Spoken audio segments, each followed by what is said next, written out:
下来继续来看，宜兰县政府推出着陪伴犬的计划，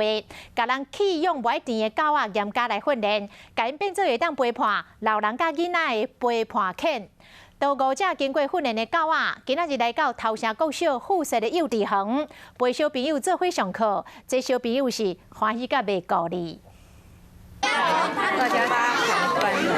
大家拢小静要来摸狗仔，囡仔今仔日拢足欢喜，因为教室全新同学。你们要乖乖排好队，不可以抢哦，每个人都可以摸到。这个狗仔捌是用放晒家犬或者是流浪犬，宜兰县政府推出陪伴犬的计划，将这个狗仔投入训练，希望因未来会使进入家庭或者是安养院，变做人类最佳的陪伴者。狗仔进入教室，除了和囡仔做伙卖古锥，嘛替囡仔上一摆重要的生命教育课。让小朋友从小就养成的这个习惯，让他爱护动物，